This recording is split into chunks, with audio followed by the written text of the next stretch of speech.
앉으시기 바랍니다. 네, 감사합니다. 오늘 우리가 묵상할 말씀 다 기립하셔서 경건하신 마음으로 봉독을 해 올리겠습니다. 이사야서 43장 1절로 3절입니다.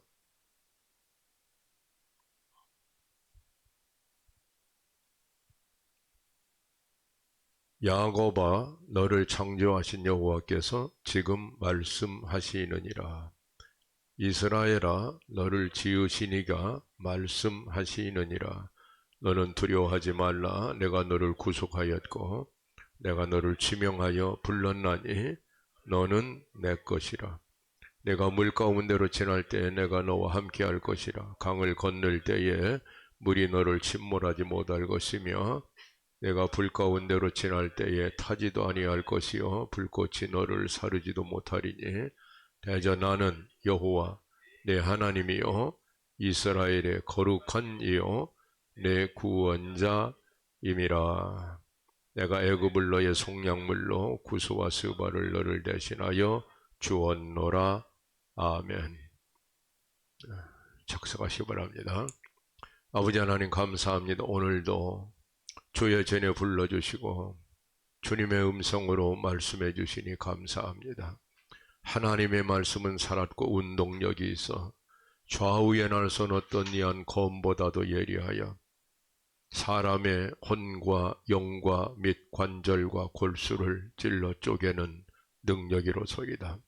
이 하나님의 말씀을 보내어 주셔서 머리끝에서 발끝까지 우리를 온전케 하시고 깨끗하게 치유하시고 그리고 하나님의 거룩한 사람으로 우뚝 설 수 있도록 훈련시켜 주시고 하나님께서 한량없는 축복을 부어 주옵소서. 부족한 것 세우셨사오니 감추어 주시옵소서. 예수님의 이름으로 기도하옵나이다. 아멘.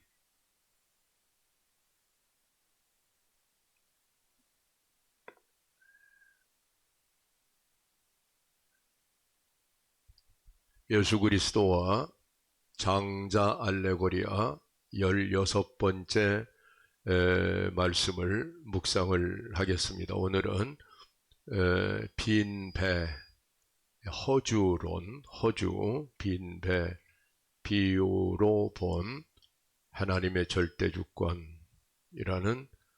명제로 우리가 주님 앞에 은혜를 받도록 하겠습니다.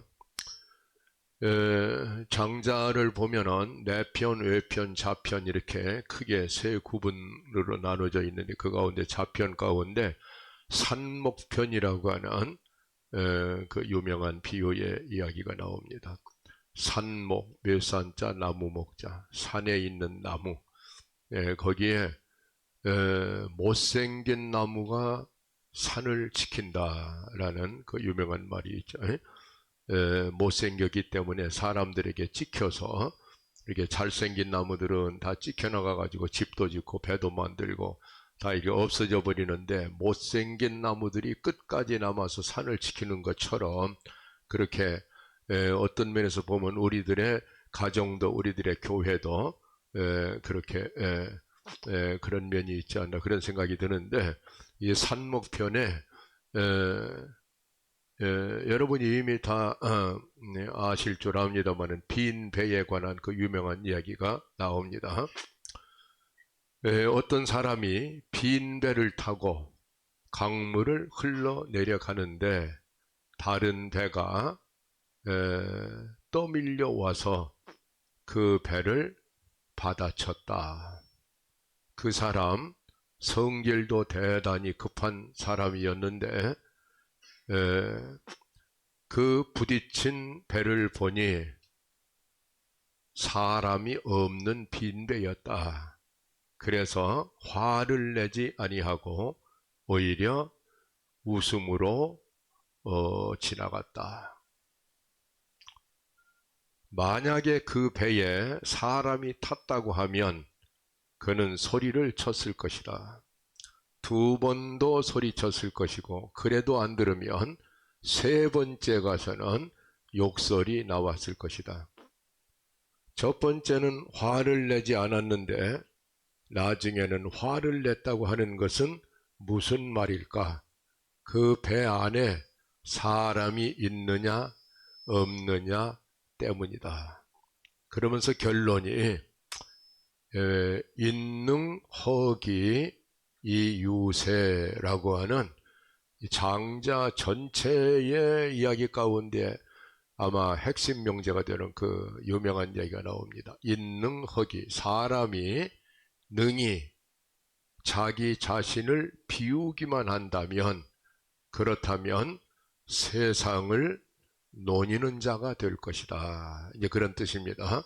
인능허기, 사람이 능히 자기 자신을 비울 수만 있다면 그런 사람은 세상을 더불어 논일고 즐겁게 인생의 강물을 흘러갈 것이다 라는 이야기입니다. 자, 이 이야기를 토대로 해서 우리는 하나님을 믿는 우리의 신앙세계에 어떤 이런 일이 일어나겠는가라는 진리를 우리가 한번 모색을 해봅니다. 예수님께서 바로 그런 분이었습니다. 케노시스, 자기를 비우셨다.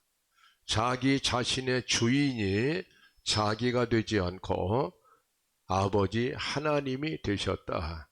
그래서 하나님의 자기 비우심으로 이 세상에 오신 케노시스 예수는 세상과 부딪혀 다툴 일이 없었고 세상을 향해서 자신의 모든 것을 내어줄 수 있었던 그러한 사랑의 메시아가 되었던 것이다 라고 우리는 생각할 수 있는데, 그 사람이 성질도 고약한데 되게 뱃사람들이 성질이 고약하죠. 그런데 강을 건너가는데 난데없는 배 한 척이 와서 자기 배를 부닥쳤다. 이 넓은 강에 왜 하필이면은 피해가지도 않고 멀리 가지도 않고 와서 나를 부닥쳤느냐 라고 화가 나서 소리칠 법한데, 그 배를 굽으다 보니까 아무도 없더라. 빈 배더라. 그렇다면 누구와 다투겠느냐? 누구에게 큰 소리를 치겠느냐? 이런 것처럼 만약에 우리 자신이 빈 배가 된다면 누구와도 다툴 일이 없고 누구를 향해서 소리칠 일도 없는 것이다. 빈 배라고 하는 이 케노시스가 우리 신앙생활의 핵심 명제가 되는 것처럼 인생 사는 일에 있어서도 자기의 주인이 자기 자신이라고 우기는 사람, 자기 중심성의 노예로 살아가는 사람, 이런 사람에게는 끝없이 날카로운 자존심을 가지고 끝없이 다툼을 이어갈 수밖에 없는데, 자기 자신을 비울 수 있는 사람, 나 자신의 주인은 내가 아니고 하나님이라고 하는 신앙을 가질 수만 있다면 그런 사람에게는 다툼이 끝날 것이다 라는 것을 보여주는 그런 얘기입니다. 여기서 저는 하나님의 절대 주권이라고 하는 sovereignty of God이라는 이 명제를 심도 있게 오늘 우리가 같이 묵상을 해보고자 합니다. 하나님의 절대 주권이 무너졌을 때 아담의 비극이 일어났고, 그리고 그 절대 주권이 세상에서 무너졌을 때 하나님께서 노아 홍수로 싹 심판해 버리셨고, 그 하나님의 절대 주권이 무너졌을 때 그때 바벨탑은 흐트러질 수밖에 없었고, 하나님의 절대 주권이 인정받지 못했을 때 출애굽의 200만 명은 광야에서 다 몰살당할 수밖에 없었던 것이다. 하나님께서 사람 지으심을 한탄하시고 후회하셨다라고 하는 것은 하나님의 절대 주권에 대한 침해를 하나님은 용납치 아니하신다라는 성경의 가장 큰 줄거리를 우리가 보고 있습니다. 그런데 여기서 중요한 것은 절대 주권이라고 하는 그 개념을 우리는 깊이 그리고 밝게 깨달아야 된다는 거예요. 절대 주권이라 그 말은 주인의 주인됨의 권한이다, 이런 뜻이에요. 주권이라 로드십, 주인됨에 대한 라이트, 권한이다. 하나님은 온 우주 만물의 주인이 되신다. 주인됨에 대한 이 권한을 침범당할 때 하나님은 진노하시는 것이다. 주인됨, 이게 대단히 중요한 이야기입니다. 이 하나님의 절대 주권은 대개 네 가지의 속성을 가져요. 하나는 소유권입니다. 소유권. 다시 말해 소유 주권인 거예요. 하나님의 소유권을, 그것을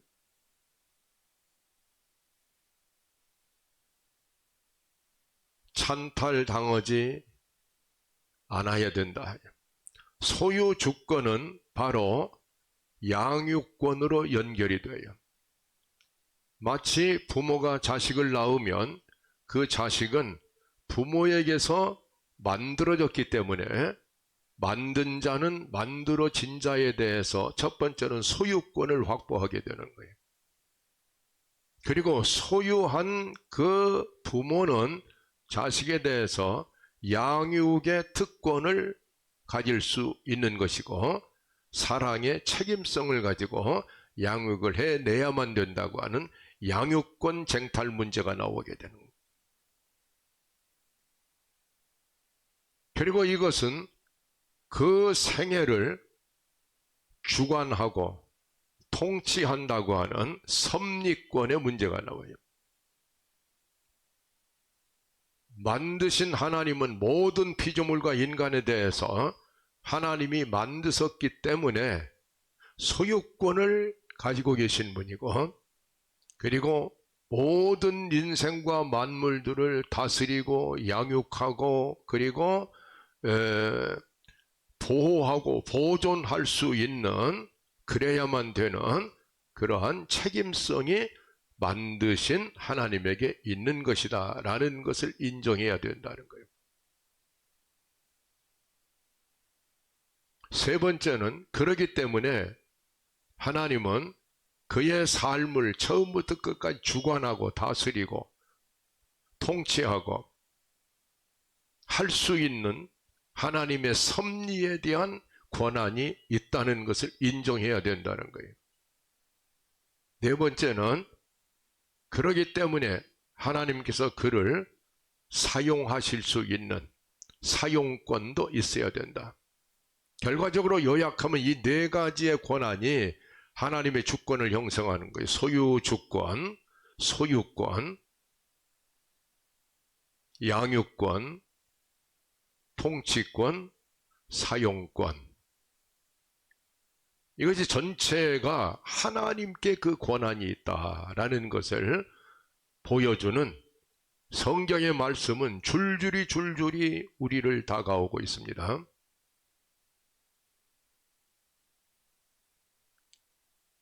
역대상 29장 11절로 13절을 보면 여호와께서 말씀하시느니라,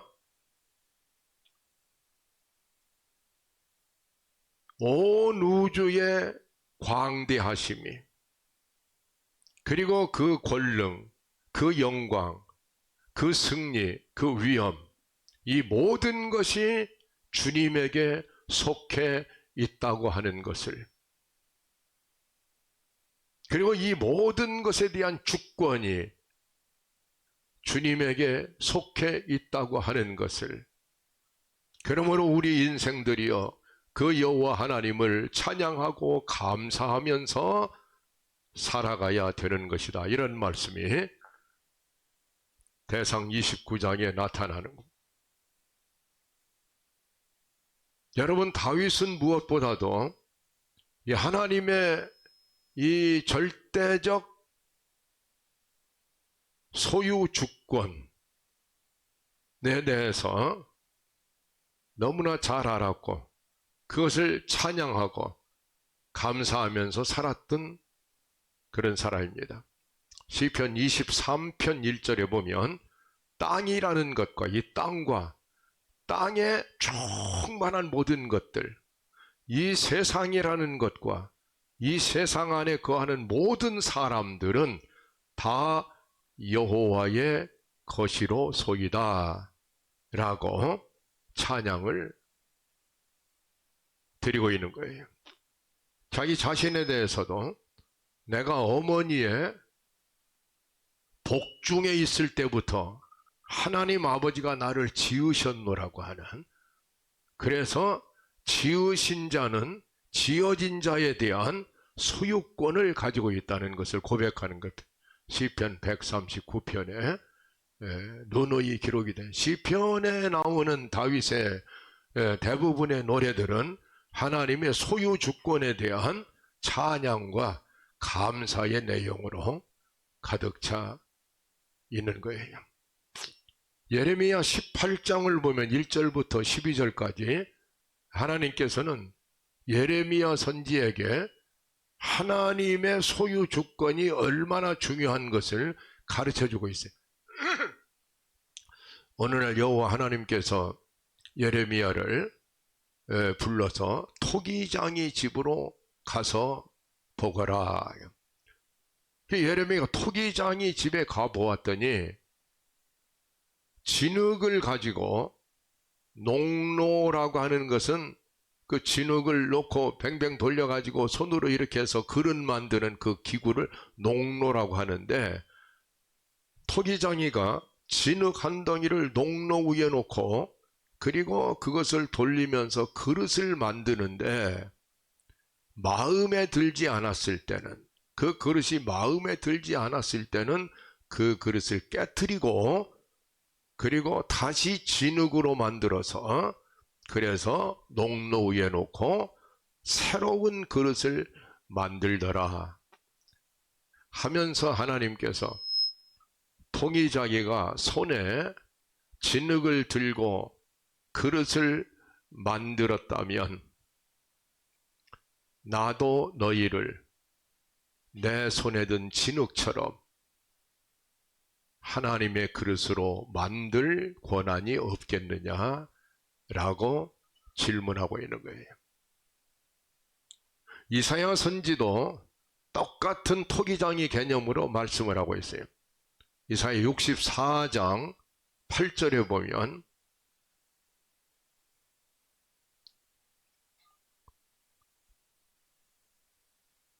여호와께서 말씀하시느니라. 나는 토기장이요 너희는 진흙이라. 내 손에서 그릇을 만드는 것이다. 여러분, 오늘 우리는 굉장히 중요한 말씀을 봉독을 했습니다. 이사야 선지가 43장 1절로 3절에 가보면 바로 하나님의 소버렌티, 절대 주권은 소유 주권이라는 사실을 가장 명확하게 이사야 선지를 통해서 우리에게 말씀하고 있어요. 이스라엘아 들으라. 애굽 야곱아 들으라.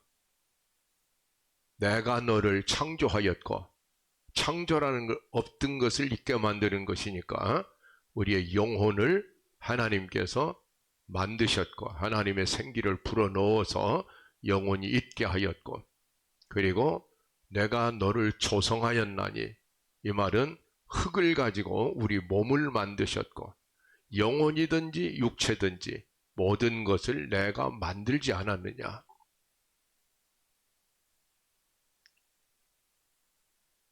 만든 자는 만들어진 것에 대해서 소유권을 가질 수밖에 없지 않겠느냐. 뿐만 아니라 또 예언의 말씀까지 하시는데, 장차 죄 가운데서 사망의 길로 달려가는 인생들을 위해서 예수님이 오셔서 십자가에서 피 흘리셔서 그 피로써 값주고 사신받은 구속의 하나님께서 만드신 창조주의 권한으로도 소유권이 있고, 피로써 값을 주고 사신받은 구속의 예수님께로부터도 소유의 권한이 있으니 뿐만 아니라 오늘 하나하나 내 이름을 불러내서 목사해라, 장로해라, 집사해라. 이 땅에서 하나님의 소명을 받은 이것도 하나님이 불러냈으니 창조의 하나님, 구속의 하나님, 소명의 하나님.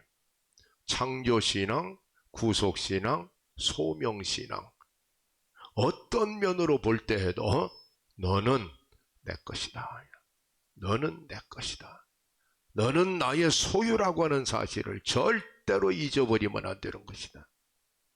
이게 지금 핵심인 거예요. 성경 전체의 핵심은 나의 주인은 하나님이시다. 나의 주인은 하나님이시다. 그가 나를 만드셨고 그가 나를 구속하셨고 그가 나를 불러내셨으니 꼼짝없이 나는 하나님의 것이다. 자, 이것을 에덴 동산에서부터 오늘까지 잊어버리는 자들은 바로 이것 때문에 심판이 오고 이것 때문에 훈련이 시작되는 것이다. 하나님의 주권성, 주인의식, 로드십에 대한 이 순종, 이 수용의 믿음이 없으면 문제가 일어나는 것이다. 바울 사도는 구약의 이 하나님의 절대 주권성을 그대로 신약에서 우리에게 보여주고 계시는데 로마서 9장 21절을 보면은 토기장이 이야기를 그대로 끌어내고 있어요. 토기장이가 진흙을 가지고 그릇을 만들 때 하나는 귀 쓸 그릇을 만들고 하나는 천하게 쓸 그릇을 만들었다고 한다면 누가 그 토기장이 같은 하나님을 힐문할 수 있겠느냐? 오직 하나님이 주신 그 모습 그대로 감사하고 그 삶을 그대로 감사하고 하나님께 영광을 돌려야 되는 것이다. 이사야 선지, 예레미야 선지를 통해서 나타난 토기장이 하나님이 바울 사도를 통해서 또 우리를 찾아오고 있는 거예요. 그리고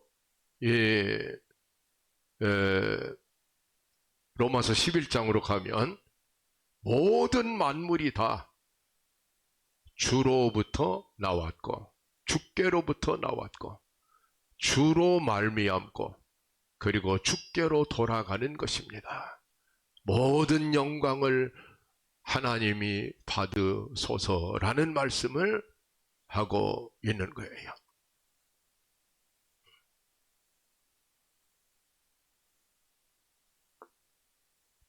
이 로마서 11장 36절의 이 말씀, 모든 인간과 모든 만물이 다 주인에게로부터 나왔고 우주의 주인 되신 하나님께로부터 나왔고 하나님으로 말미암아서 지속되고 지탱되고 있는 것이고 결국은 하나님께로 다 돌아가야 된다는 것. 그렇기 때문에 인간과 우주는 하나님의 주인 되심을 결단코 잊어서는 안 된다는 것. 바로 이것이 하나님의 소버렌티 오브 갓의 핵심적인 내용입니다. 자, 이것을 하나님께서는 어떻게 훈련하셨는가? 에덴 동산에서 아담과 이브를 만드시기 전에 모든 실과도 만드시고 거기에 모든 아름다운 동산을 누가 건설했느냐 하면 하나님이 건설하셨어요. 에덴 동산 전체는 하나님의 것이지 아담의 것이 아니에요. 아담 자신도 하나님이 만드셨어요. 그렇기 때문에 아담의 몸도 심지어 아담의 생명도 하나님의 것이에요. 여러분의 생명, 여러분의 것이 아닙니다. 하나님의 것이에요.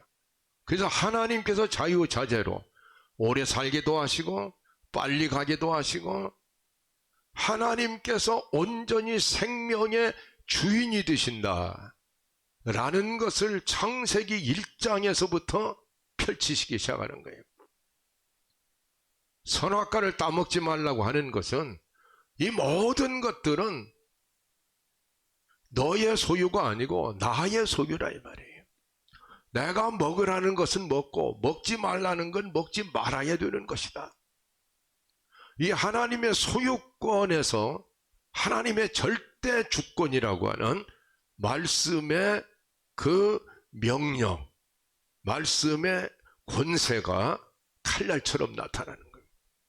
소유권 침해를 용납지 아니하신 거예요.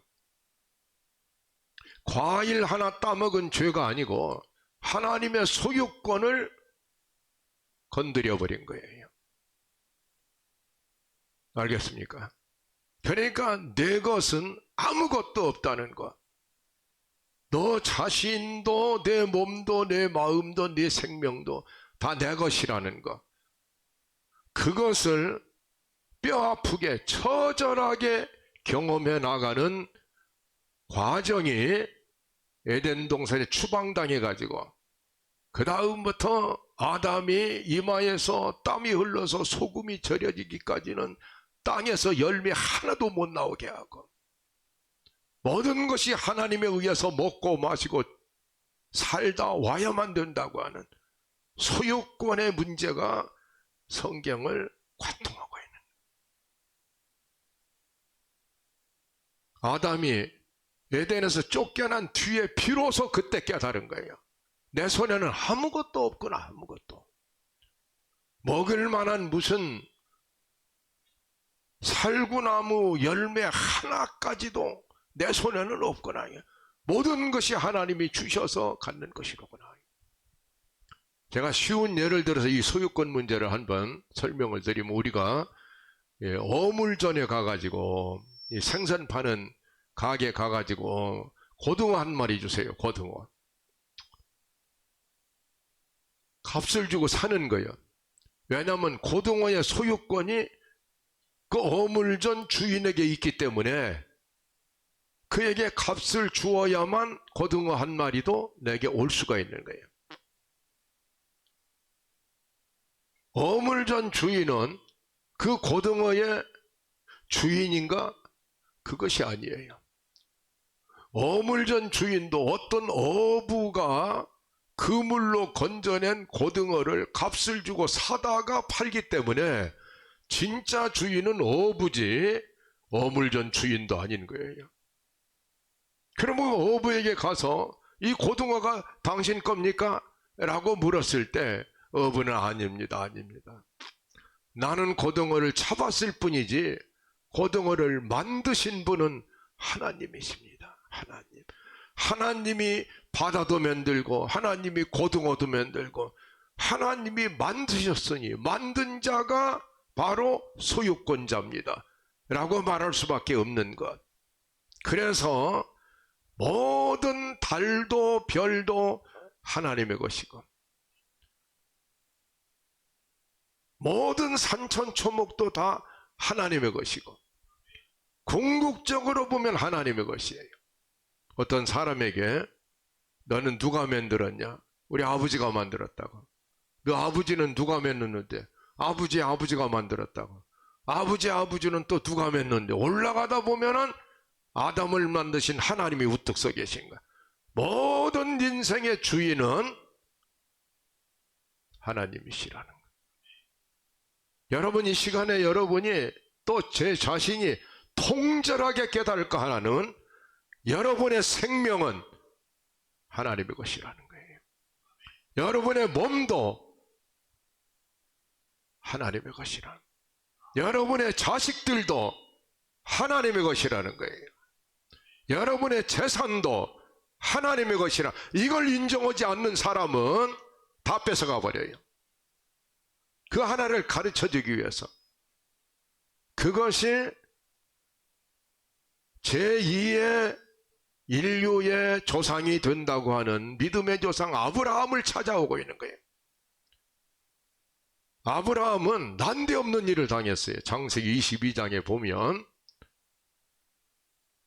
그 아들이 한 10대 살 되었겠죠. 이삭이가. 아무 문제 없는 줄로 아들을 키웠어요.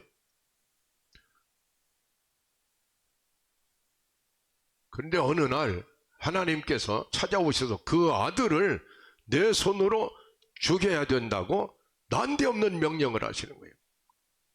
그러면서 창세기 22장 2절에 보면 하나님의 말씀이 아주 신묘막측하게 제2에 나타나기 시작하는 거예요.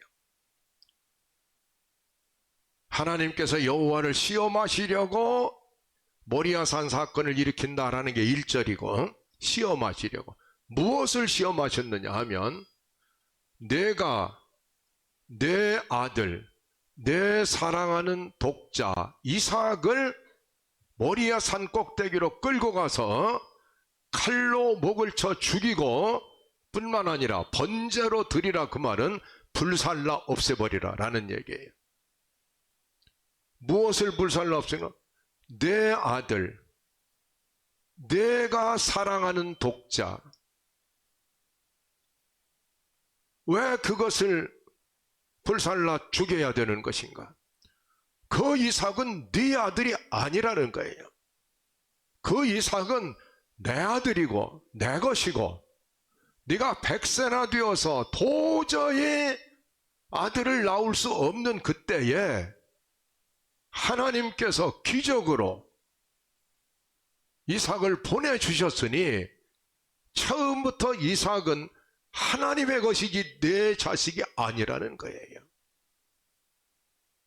그런데 네 자식이라고 알고 내 자식 내 자식 내 자식 하니까 그러냐? 그러면 네 자식, 네 사랑하는 아들 데리고 잘 살아라.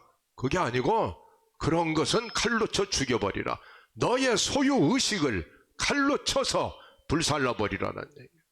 번제로 드리라고 말은 칼로 쳐 죽일 뿐 아니라 불살라 없애버리라는 거야.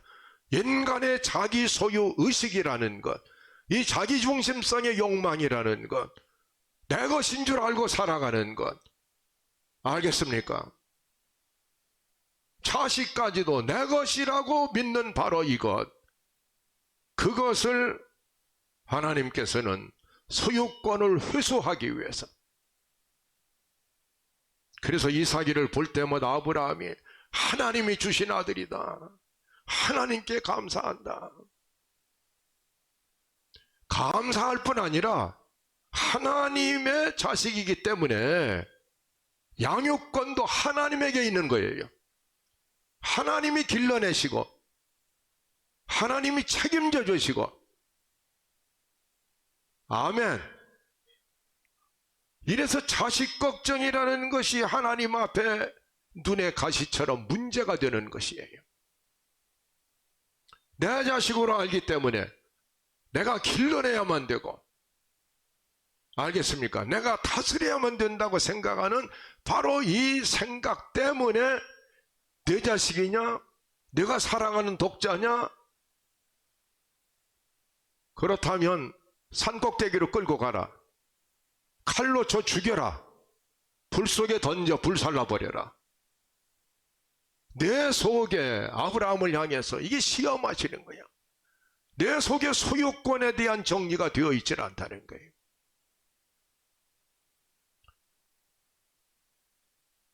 거의 같은 무렵에 이방 땅에서는 욥을 찾아가시는 거예요. 욥의 고난에, 훈련을 받아야 되는 고난의 근거가 바로 자식 사랑에 있다는 것을 보여주고 있는 거예요. 욥이 하나님 앞에 엄청난 축복을 받았어요. 자식도 10명이나, 재산도 뭐 말할 것이요. 알겠죠?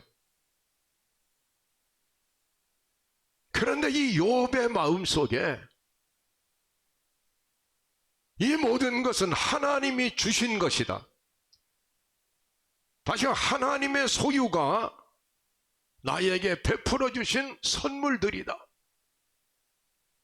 그렇기 때문에 하나님께 감사하고, 감사할 뿐 아니라 하나님께 맡겨버리고, 하나님이 지켜주시고 양육하시고 하나님이 길러내시고 하나님이 사용하시고 하나님이 통치하시도록 하나님의 주권을 인정하고 넘겨드려야 되는데, 꼭 내 자식인 것처럼 축복을 받아가지고 하나님의 것을 내 것으로 만들어진 이 축복을 내 것인 줄 알고, 자식들 생일 당할 때마다 내가 지난 주일인가 저지난 주일에 얘기했잖아요.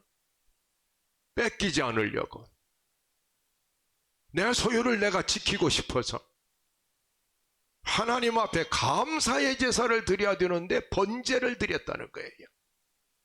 제사를 드리려면 감사의 제사를 드려야 되는데, 하나님께서는 한순간에 싹 쓸어버렸어요. 내 것이 아니라 이거예요. 내 것이 아니기 때문에 네가 걱정할 문제도 아니라는 거예요. 내가 알아서, 하나님께서 하시는 말, 하나님이 알아서 모든 것을 다스리고 양육하고 모든 걸 하시는 일이지 네가 할 일이 아니라는 거예요.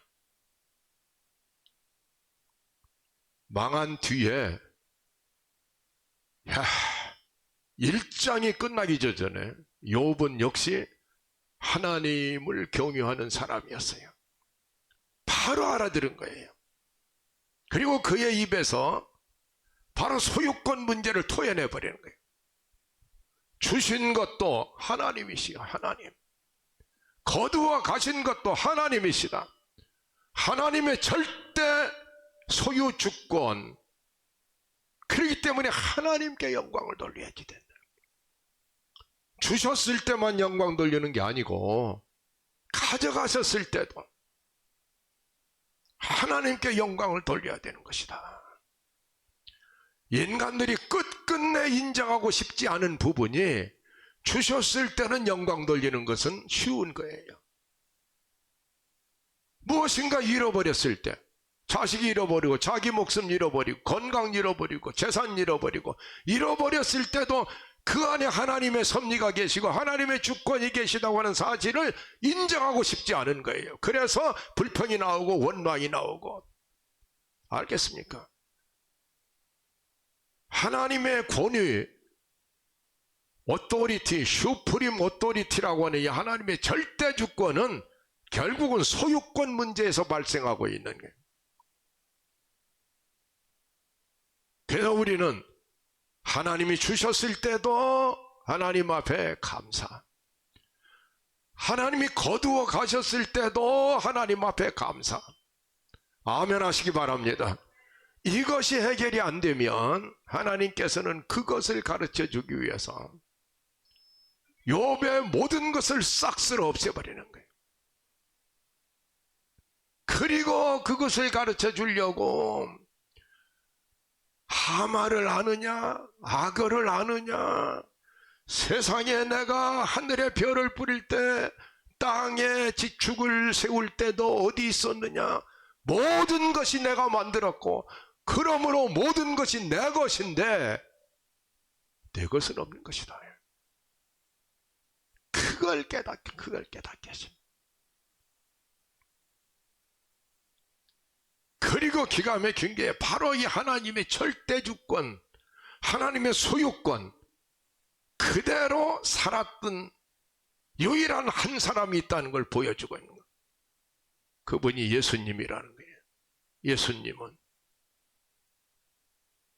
예수님밖에는 하나님의 절대적 소유권에 대한 그 삶을 살아낸 사람이 없다는 거예요. 예수님 마지막에 생명의 위기를 만났을 때 이렇게 기도하십니다. 할 수만 있거든 이 쓴 잔을 내게서 물러가게 해주세요.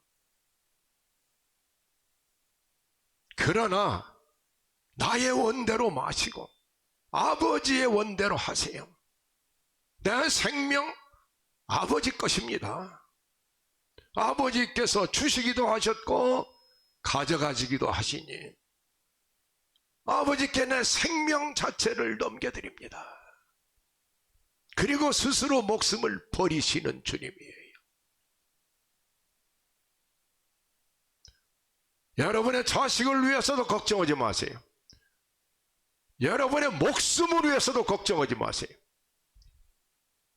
내가 내 목숨 걱정한다고 단 하루도 더 살 수가 없는 거예요. 덜 살지도 못하는 거예요. 온전히 하나님께 맡기시고 하나님 앞에 영광 돌리시고, 그러므로 자기 자신으로부터 자유함을 얻으세요. 자기 자신으로부터 해방을 받으세요. 이게 이제 성경이 관통하고 있나요?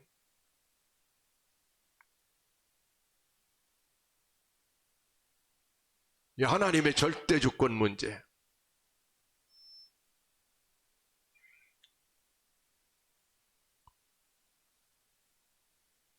예수님만 그렇게 사신 거예요. 내 마음에는 아버지밖에 없다. 내가 하는 말은 아버지가 하시는 말이다. 내가 하는 모든 이 기적은 아버지께서 행하시는 것이다. 나는 없다. 이게 이제 우리 예수님께서 보여준. 여기서 중요한 것은 뭐냐면, 하나님께서 절대주권을 장독할 그 번쩍이는 칼날처럼 인류 역사에 휘두르면서 노아 홍수, 바벨탑, 그냥 광야의 떼죽음. 왜 이러니까 사람들은 하나님의 절대주권 하면은 벌벌 떨어요. 벌벌 떨어. 그 순종해야 된다고 생각을 해요. 근데 사실은 하나님의 절대주권을 내용을 들어가 보면 그것은 사랑 때문에 요구하시는 절대신앙의 경지를 말씀하고 있는 거예요. 하나님이 주권을 세우셔서 영광 받으시고자 하는 이유는 사랑하시기 때문에, 오래 살도록 만들고 싶어서. 아담에게도 선악과 따먹으면 정령껏 죽는다, 따먹지 말거라 하는 얘기를 하는 것은 사랑 때문에, 그래서 양육의 이 책임성 때문에 하시는 말씀인 거예요.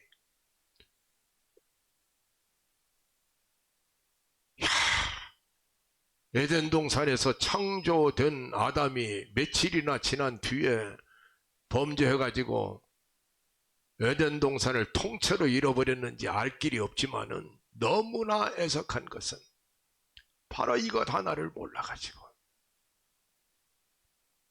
선악과만 따먹지 않았으면 인류의 이런 처참한 비극은 일어나지 않았을 것인데, 자자손손.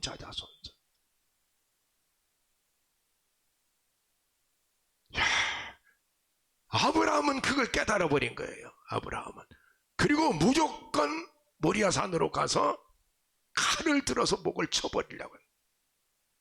아브라함은 이삭의 목을 치는 것이 아니라 자신의 목을 치고 있는 거예요.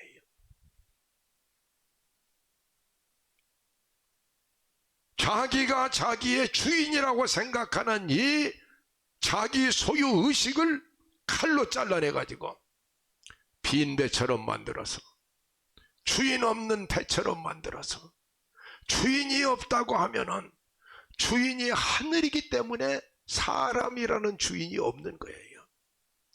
바로 이것을 장자는 계속해서 지난주일에는 마음 굶김이라고 하는 심제사상에서 우사라는 사람이 다리 하나가 잘려나가 가지고 형벌을 받아 가지고 외발이가 되었는데, 사람이 잘랐느냐 하늘이 잘랐느냐라고 물어보니까 하늘이 잘라냈다. 하늘이 잘라. 하늘이 내 발을 주셨으니 하늘이 잘라낼 수도 있고 하늘이 붙여줄 수도 있고, 욥의 말을 빌리면 하나님이 모든 소유권자가 되시니 나에게 복을 주신 하나님이 화도 주시지 않겠느냐라고 말하는, 이 모든 것을 초월해버리는 거예요. 그게 우사의 심제. 마음을 굶겨야 된다고 지난주일날 말씀을 했잖아요. 좌망, 앉아서 자기 자신이라는 걸 잊어버려야 되는 것이다.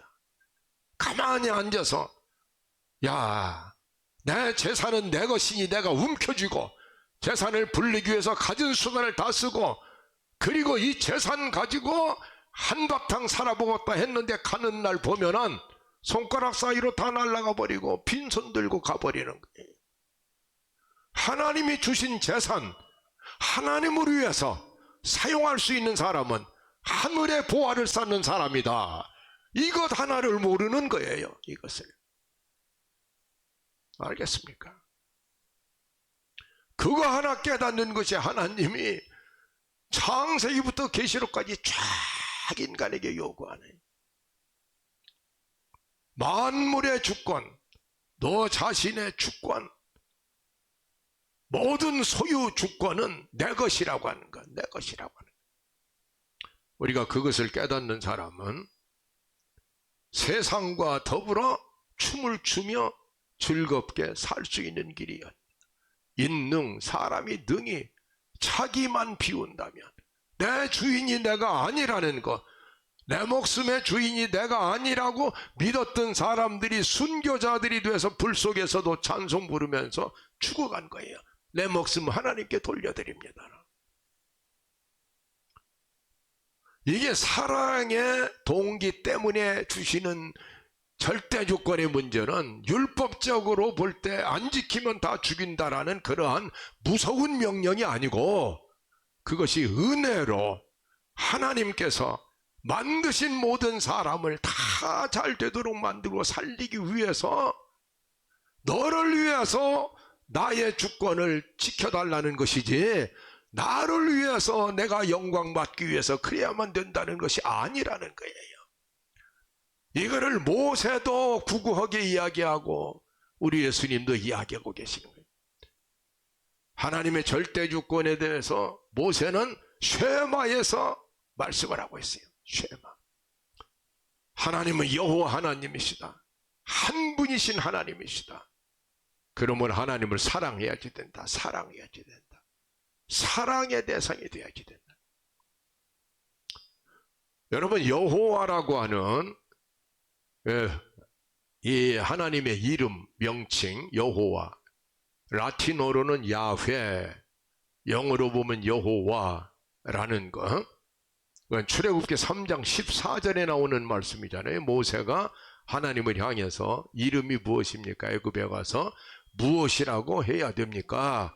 라고 할 때 예흐예, 아쉐르, 예흐예, 나는 존재다. 나는 스스로 있는 자다. 나는 절대 존재다. 나는 존재 자체다. 나는 순수 존재다. 존재가 바로 나다. 라고 말씀을 하고 있어요. 그런데 이것이 테트라그라마톤이라고 말하자면 요드 헤이 바브 헤이, 영어로 보면 YWH 자음으로만 나오기 때문에 발음을 할 수가 없어요. 하나님의 이름을 발음을 할 수가 없어요. 자음에다 모음이 들어가야, 그래야 이름이 발음이 되는데, 그래가지고 하나님의 이름은 존재다라고 할 때는 이것은 테트라그라마톤, 신성한 네 글자, 요드 Y, H 헤이, W 바브, H 헤이, 요드 헤이, 바브 헤이, 이렇게 이제 부를 수가 없잖아요. 그래서 아도나이라고 하는, 아도나이, ADONAI, 아도나이 안에는 모음이 많이 들어있잖아요. 모음이. 그걸 갖다 붙여놓으니까 예흐예가 여호와가 되고 야훼가 되고 이렇게 붙여진 거예요. 알겠죠? 테트라그라마톤 그리고 아도나이, 이게 두 개 붙어서 여호와가 된 거예요. 쉐마에서는 그 여호와라고 하는 걸 강조하고 있어요. 여호와는 여호와, 유일하신 하나님, 여호와다, 여호와다. 그거 뭐냐면 여호와라는 하나님의 명칭 안에 이미 아도나이라고 하는, 주님이라고 하는 것, 로드라고 하는 것, 이것이 들어가서 만들어진 명칭이 여호와라는 명칭인 거예요. 절대 존재성, 플러스 절대 소유권 합쳐졌을 때, 알겠죠? 무슨 얘기인지. 그러니까 여호와라고 우리가 부를 때는 그 안에 나의 주인은 하나님이십니다 라는 고백이 이미 들어있는 거예요. 그 여호와라는 그 이름이 헬라어로 번역이 되면서 에고 에이미로 번역이 됐다. 그 예수님은 에고 에이미, 나다라고 하는 거. 그래서 여호와라고 하는 것이 여호수아라는 구원자가 되고, 여호수아가 헬라어로 넘어가면 예수스가 되고, 그러니까 예수라는 이름 자체 안에 소유권, 주님이라는 개념이 이미 들어가 있는 거예요. 그래서 이 베드로가 요한복음 6장 68절 69절을 보면은 너희도 떠나려느냐? 다 떠나갈 때 아니야. 주여 영생의 말씀이 주께 있사오니 우리가 네게로 가오리까. 우리는 주께서 하나님의 거룩하신 분이라는 걸 알았고 믿고 있지 않습니까? 라고 답변하고 있는 거예요. 예수님을 우리 주님이라고 말하는 거, 주 예수 그리스도, 주 하는 거. 하여튼 우리 유진이는 어릴 때부터 할머니한테 배워가지고 먼 일만 생기면 주여. 어릴 때부터 주여, 모든 게 주여요, 주여. 모든 것은 하나님이 소유권, 하나님이 양육권, 하나님이 사용권, 하나님이 통치권. 오 주여, 끝나는 거예요. 주님, 내가 책임질 것이 없다고 주님께 다 맡겨야 되는 것이라고. 주인에게 맡기면 주인이 알아서, 진흙을 가지고 토기장이가 그릇 만들다가 마음에 안 들면 부시고 다시 만드는 것처럼 주인이 알아서 만들기도 하시고 부시기도 하시고, 그렇게 하는 이유는 더 좋은 그릇 만들려고, 좋은 그릇 만들려고, 여러분을 사랑하시기 때문에. 아멘. 하나님의 절대 주권은 구약에서 율법적인 개념으로 무서우신 최고 권위자 이러한 개념이 아니고, 사실은 하나님이 만드신 창조주이시고 하나님이 구속하신 그러한 대상들이기 때문에, 사랑하기 때문에 절대 주권에 대한 절대 신앙을 가지고 감사하며 살아라. 이것이 복음의 핵심인 거예요. 이것을 모세는 쉐마에서 사랑의 대상이다, 사랑의 대상이다, 두려움의 대상이 아니고 하나님은 사랑의 대상이니까 사랑을 해야 된다고 말합니다. 이 절대주권 문제에 대해서 우리 예수님은 아주 혁명적인 발언을 하셨는데, 절대주권을 어기면 다 노아홍수로 그냥 다 쓸어 죽이고 하는 그 무서운 하나님은, 그 하나님이 무서운 하나님이 아니고 너희 아버지야, 그게 아버지 라고 가르쳐 주신 분이 예수님이세요. 그게 탕자의 비유의 아주 천재적인 특별. 아버지가 바로 절대주권자라는 거예요. 아버지가. 우리가 대개 볼 때는 아버지에 대해서 두 가지 호칭이 있어요. 아버지 할 때는 하나는 그 아버지도 이름이 있잖아요. 이름. 어? 홍길동 하면 홍길동의 아들놈이 아침마다 일어나서 홍길동 부르면은 그거 되겠습니까? 자기 아버지 이름을 부르면은. 이게 이스라엘 백성들의 고민이었던 거예요. 하나님을 부를 수가 없어요. 그러니까 홍길동이를 아버지 이렇게 부르는 거예요. 명칭이 대칭으로 바꿔진 거예요. 똑같은 대상을 향해서 홍길동이라고 부를 수도 있고 아버지라고 부를 수도 있는데, 알겠습니까? 그것이 테트라그라마톤, 여흐예라고 하면 절대 존재성, 홍길동이라는 그게 명칭인데, 여호와 자꾸 그러면은 이게 자기 아버지 본명 부르는 것처럼 안 되는 일이니까 이스라엘 백성들은 예배를 드릴 때마다 아도나이 아도나이 아도나이라고 나의 주여 나의 주여 나의 주여라고 불렀어. 알겠죠? 무슨 얘기인지. 그래서 예수님이 인류 역사상 그야말로 기가 막히게 헬레니즘이나 헤브라이즘이나 여기 나타나는 신적인 개념은 전부가 두려움의 존재들이에요. 그래서 예수님 오셔서 그게 아버지라고, 너의 아버지라고 가르쳐 준 거예요. 아버지. 이 아버지에 대해서는 순종을 해야 되지만, 아버지 말씀에 순종해야 되지만, 순종하기 위해서는 먼저 아버지를 사랑하는 자식이 아니면, 아버지와 인격 관계가 이루어지지 않으면 아버지를 사랑해야만 순종도 나오고 뭣도 나오는 거예요. 그래서 하나님은 여러분의 아버지가 되셨다. 그러니까 하나님의 절대 조건에서 두려움으로 순종하는 게 아니고 사랑하기 때문에 순종하는 거예요. 그래서 이 땅에 살면서 어떤 일이 온다 할지라도 하나님께 감사 찬양밖에 없는 것은 하나님의 섭리, 하나님이 토기장이를 질그릇처럼 만드는 그 하나님의 좋으신 사랑의 의도에 의해서 이루어지는 일이기 때문에 이 세상 살면서 우리가 어떤 일을 당해도 감사밖에 없는 것입니다. 지금 이 방에도 이 얘기를 못 깨닫는 사람이 없기를 정말 바랍니다. 좋은 일 당하면 하나님께 찬양해. 그리고 내 것은 하나도 안 잃어버리려고 하는 사람들, 뭔가 조금 잃어버리려고 하면은 그냥 거기서부터 감사가 사라져버리고, 내가 나를 지키려고 하는 사람들은 하나님의 절대 주권을 거부하고 있는 거예요. 알겠죠? 무슨 말인지.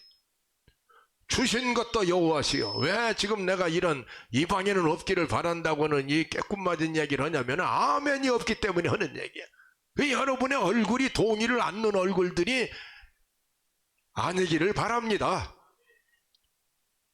하나님 앞에 모든 것을 소유권을 하나님께 드리는 그 사람은 감사가 나오는 거예요. 이걸 시험할 때 하나님께서는 고난이라는 형태로 우리를 시험해 보시는 거예요. 고난을 주시는 거예요. 아브라함에게도 고난, 욥에게도 고난, 알겠습니까? 심지어 예수님의 생애도 고난, 바울의 생애도 고난. 근데 공통점은 이런 고난 속에 그분들에게는 원망이 없었다는 거예요. 모든 걸 하나님의 섭리로 한 거예요. 하나님의 섭리, 하나님의 뜻이다. 그리고 감사한 거야. 그리고 하나님을 찬양한 거예요. 장 칼뱅이 위대한 신학자인 이유가 바로 이 부분에 있는 거예요. 솔루스 크리스토스, 오직 예수 그리스도 밖에 없는데, 왜냐하면 오직 예수 그리스도만 솔리 데오 글로리아, 하나님의 영광을 온전히 드러낸 분이 없다는 거예요. 예수님은 자신을 위해서 기적을 한 번도 행한 적이 없어요. 언제 하나님의 뜻에 맡겨버린 거예요. 알겠습니까? 나라는 의식 자체가 없으신 분이에요. 그렇기 때문에 모든 사람들에게 구세주가 될,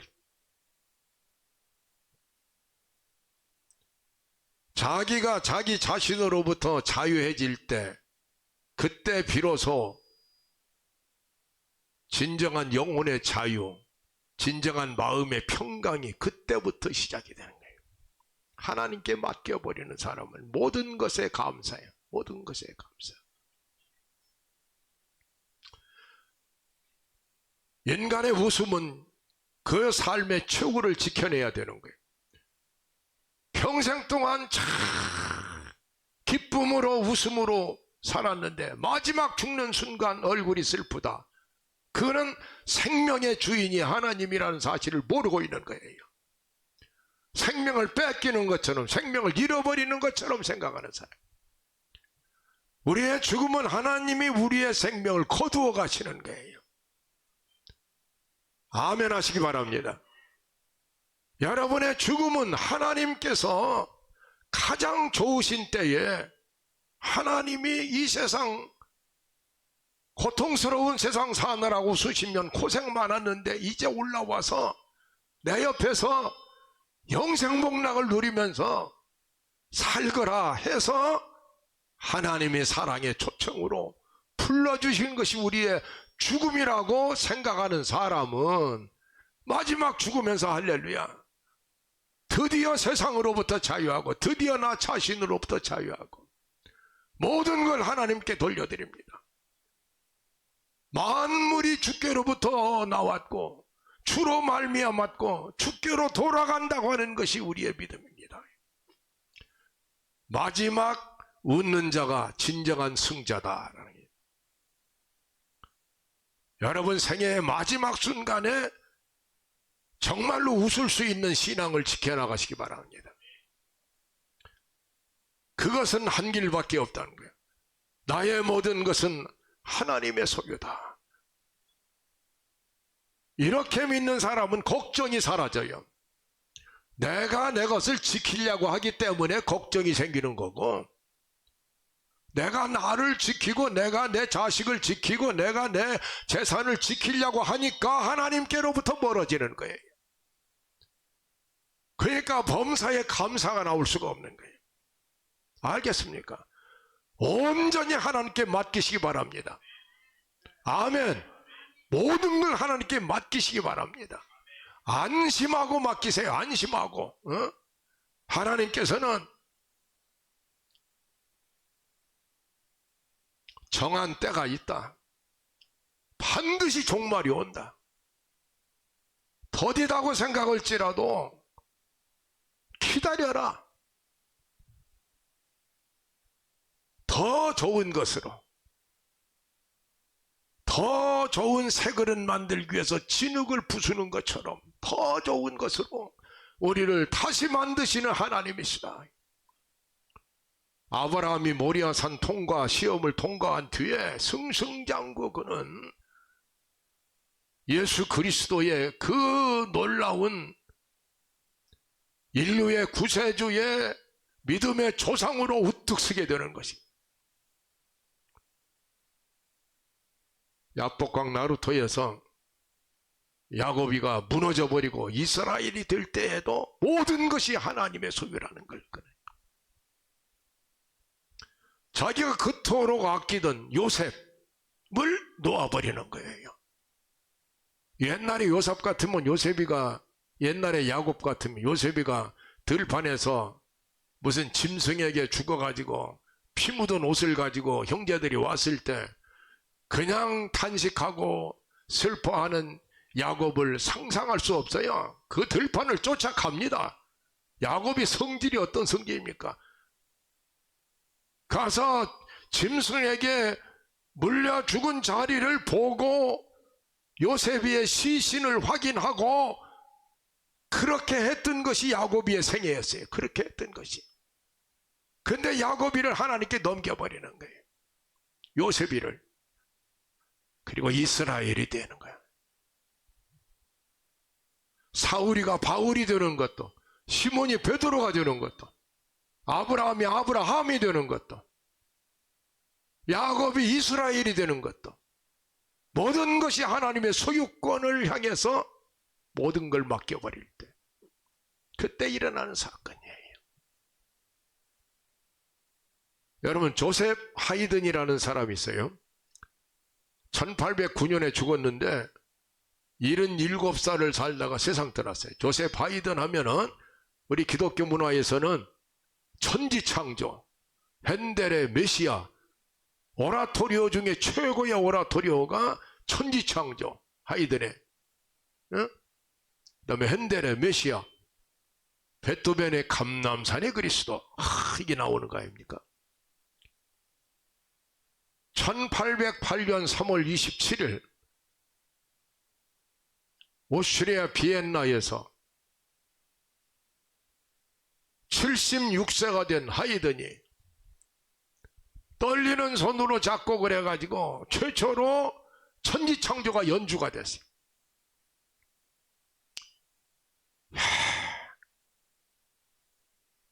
수많은 사람들이 천지창조를 연주하는 그 오케스트라, 그 엄청난 연주를 보고 끝나자마자 일어나서 지휘자를 향해서 그냥 박수를 보냈어요.